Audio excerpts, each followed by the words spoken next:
So it is that time of the year when the AIPGT 2021 exam is over and all of you are waiting for the counseling to happen. And the most confusing thing boggling your mind right now is which college can I get for my rank or which subject shall I choose. So in this video, I will brief you on the AIPGT 2021 counseling and will try to clarify all your doubts. And we are starting right now.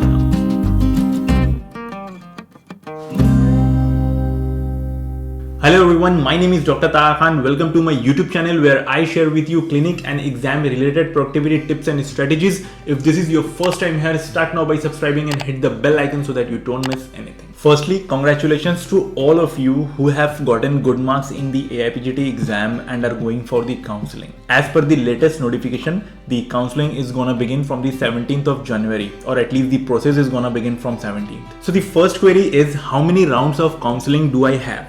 See, there will be 3 rounds of counseling and there might be an additional 4th round.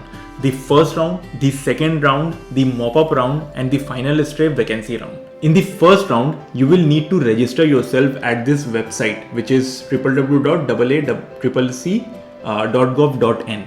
Now, how to register in this website, I will tell you in the later part of the video, but in this step itself or in this round itself, you will need to lock your choices and the seats will be allotted to you in the first round. And if you get your chosen seat, then you will need to report at the college. Now, round 2, and there are few points that I want you to remember. First of all, if you have not been allotted any seat in the first round, in round 1, then you do not have to register again for round 2. But if you have not done any registration in round 1 with full payment of fees, then you will have to register again for this round 2. Point number 2, in case a candidate is allotted any seat in this second round of the allotment process, then the seat that he was or she was allotted in the round 1 will automatically get cancelled. And the college or the seat that you have been allotted or the candidate have been allotted in round 2, the student or the candidate will have to report to that college after obtaining an online relief letter from the college of the round 1. Point number 3, if the candidate does not join the allotted college within the stipulated period, then that candidate will no longer be eligible for sitting for any further rounds of counseling, either with existing registration or with new registration. He will be or she will be absolutely ineligible to participate in counseling. And the last point for round 2 is that seat can also be upgraded by the candidate in the same college by change of his or her category. For example, changing her category from ST, SC, OBC to unreserved, or a PWD student can opt for non-PWD seat. But in that case, the candidate will have to take a fresh admission to the upgraded seat. Next is the mop-up round. Those who have not yet registered in round 1 and round 2 will have to do a fresh registration for this round 3 or mop-up round. And those candidates who have earlier registered in round 1 or round 2, and whether they have not been allotted any seat or whether they have been allotted seat in round 1 or round 2 and want to upgrade their seat, these candidates need not register again. The last point for this round 3 is that all the quota seats, for example, the All India quota government aided, All India quota government, All India quota private seats, these seats, if left vacant after the AIPGT 2021 mop-up round, will be transferred to the respective state quota. And finally, there is this stray vacancy round. If there are any seats that are going vacant in central deemed university or national institutes, then this final round 4 will be conducted to fill up these seats. And there will be no fresh registration for any candidate in this round 4. Now the second query is where to register. So the counseling for the All India quota seats offered by all the government aided, private, central deemed or national institutes will be conducted online, and that will be conducted on the website, which is www.aaccc.gov.in. I'll put the link of that website down in the description below. You can check that out. So you need to go there and you need to fill the form. And while filling the form, you have to put in all the details exactly that you have put in while filling the AIPGT 2021 form, which was on the NTA website. Now you need to know that if any sort of discrepancies is found between your information that you put on this website and the information that you had given while filling the AIAPGET 2021 form, you may get disqualified. And after doing that, you need to save your login credentials, which is your roll number and your password for future logins. What you can do, you can just email these credentials to yourself. The next query is, what if I forget my password that was created during the registration process? See, don't panic. In case you forget your password, there are two ways by which you will be able to retrieve it. First of all, you can authenticate yourself by answering the security question. And second, you can authenticate yourself by entering an OTP. So first of all, enter your stream, your roll number, your application number, and choose whether you want to authenticate via answering a security question. So once you enter these details, it will ask the security question, and if you just need to answer that question, and then you will be able to reset your password.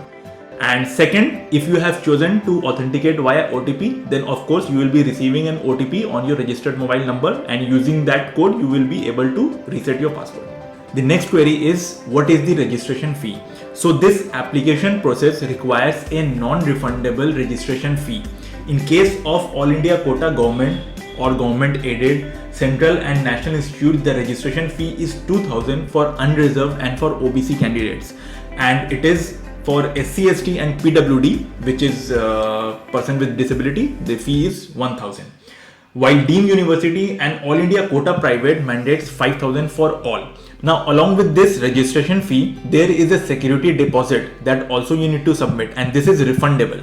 In case of All India Quota Government Aided Central National Institute, you have to deposit 10,000 rupees, and this security deposit is not classified category wise. So this fee of 10,000 is same for all. And for admission in deemed universities or All India Quota Private, you have to deposit 50,000. Now there is a good news for PH candidates. The reservation of seats under PH category has increased from 3% to 5%. And the 21 benchmark disabilities, as mentioned under the regulations, the Rights of the Persons with Disabilities Act 2016 has also been included under the PH category for participation. In case you want to check this 21 benchmark disabilities, I'll put the link of the website down in the description. You can check that out. The next most important question is, which subject shall I choose? See, select subject in which you are genuinely interested in, that really excites you, that you want to learn further. Now is the time of counseling, and I receive a lot of messages from students saying that this and this is my rank.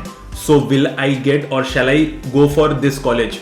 Will I get this college for my rank, or shall I choose this subject for my rank? See, when you are choice filling, when you are going for choice filling, and this is my genuine suggestion, and I would advise you to take suggestions in this regard from your teachers, from your seniors, whom you consider that they can guide. So my suggestion is, when you are going for choice filling, never think that this is my rank, so I should go for this subject because for this rank I'll get this subject. Don't think that way, that this is my rank, I'll get this college for my rank. No. When you are going for choice filling, the only thing that matters to you, or that only thing that you need to keep in your mind, is your preference. I prefer to study from this college with this subject. This is my option. This is my first choice. Second choice, I prefer to study this subject from this college. Third, this subject, this college. So this is the way that you need to choice fill, without not thinking about whether you will get this or you will not get this. Forget about that. That is the part of the counseling. That is the work of the algorithm that will be conducting the counseling for you. Your work is to choice fill as per your preference and not what you are eligible to get. The next query is, what to do if I get a seat in the allotment list? See, on the basis of your merit and on the basis of your choice filled by you, the counseling will allot a seat for you, and once a seat has been allotted to you, you will have to report at that college with a list of few documents. And so the next query is, what are the documents that you need to require for AIAPGET 2021 counseling? See, you do not need to submit anything along with the application form. You just need to carry these documents when you report to the allotted college, and the list of the documents I have written down in the description of this video. You can check out that list, but if you want me to read that out, see, you will be requiring your admit card, your AIAPGET 2021 result, your marks sheet of BHMS, all 4 BHMS, and your degree certificate, your internship completion certificate, your provisional registration, or in case if you have a permanent registration, that also. Then your higher secondary, high school or higher secondary certificate, birth certificate, a valid ID proof, PAN card, and there is a list of documents. Just check the description of this video, you will get to know all the documents. The next query is what happens to the security money.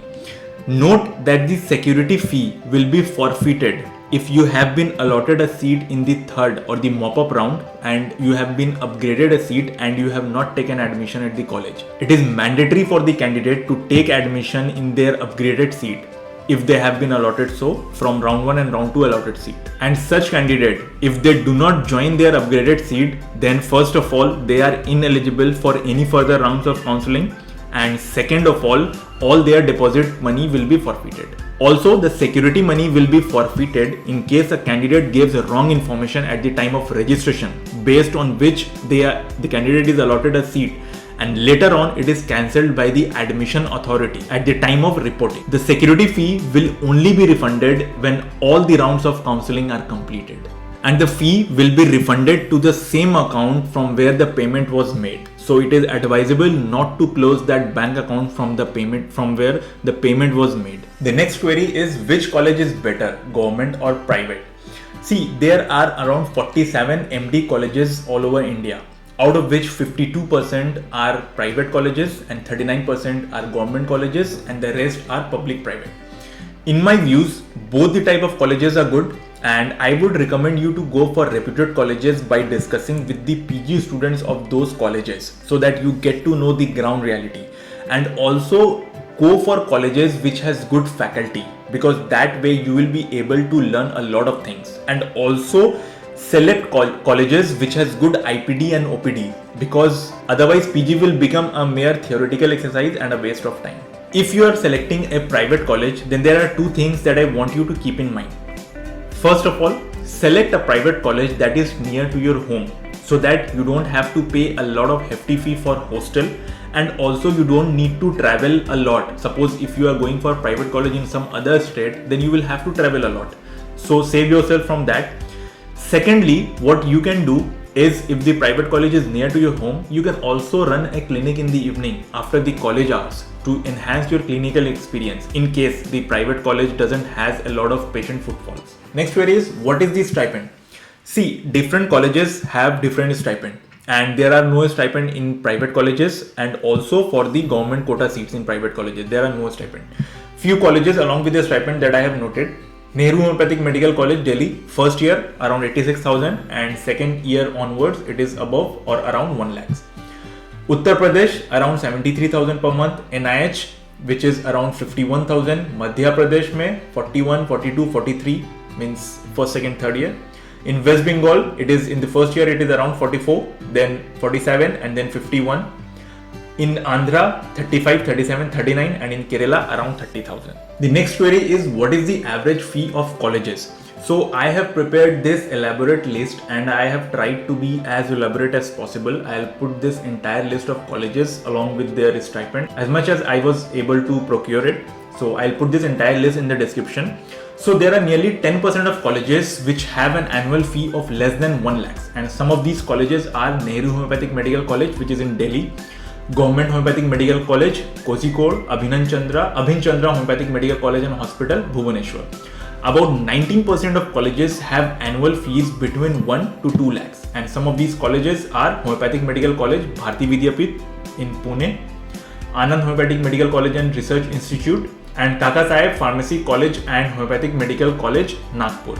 Nearly 20% of colleges have annual fees between 2 to 3 lakhs, and some of these colleges are BHMS, which is in Greater Noida, D.Y. Patil Homeopathic Medical College and Research, which is in Pune, Motiwala Homeopathic Medical College, which is in Nasik, Jain Homeopathic Medical College and Hospital and Postgraduate Institute, which is in Parbhani, and DKMM Homeopathic Medical College and Hospital, which is in Aurangabad. About 29% of colleges have annual fees between 3 to 5 lakhs, and these colleges are Dhawale, L. Dhawale Memorial Homeopathic Institute, which is in Thane, then T Homeopathic Medical College and Hospital, which is in Navi Mumbai, then Shri Dr. Virendra H. Dhave Homeopathic Medical College, Anand. Next, about 21% of colleges have annual fees more than 5 lakhs, and some of these colleges are Parul University, Vadodara, and there is one DSRRAU Jodhpur. I have forgotten to mention the full form of this college, then Homeopathic University, which is in Jaipur, and White Memorial Homeopathic Medical College, which is in Kanyakumari. Lastly, I would want all of you to keep these two things in your mind during the process of counseling. First, never opt a college based on a stipend. That suppose Nehru is offering such a huge amount for a stipend, so I'll opt for Nehru. My first preference would be Nehru. No. Never opt a college based on a stipend, because you are not gonna get rich from these 3 years of a stipend. Okay, and after 3 years you are again gonna start from zero. And check whether their courses are included in the second schedule of CCH, because if they are not, then in future you won't be able to apply for any government jobs. So best of luck for your counseling, and don't be in rush. Don't be in rush. Decide, finalize your decision. Have a talk with your friends, have a talk with your seniors, with your teachers, and then decide which college you want to opt, where you want to opt, which subject you want to opt. Means this decision has to be well decided. If you have any doubt or if you have any query, put down in the comment section and I will try to answer to those queries as soon as I get time. Let me know how you like the video. Give it a thumbs up if you liked it, share it with your friends, and I'll see you in the next video.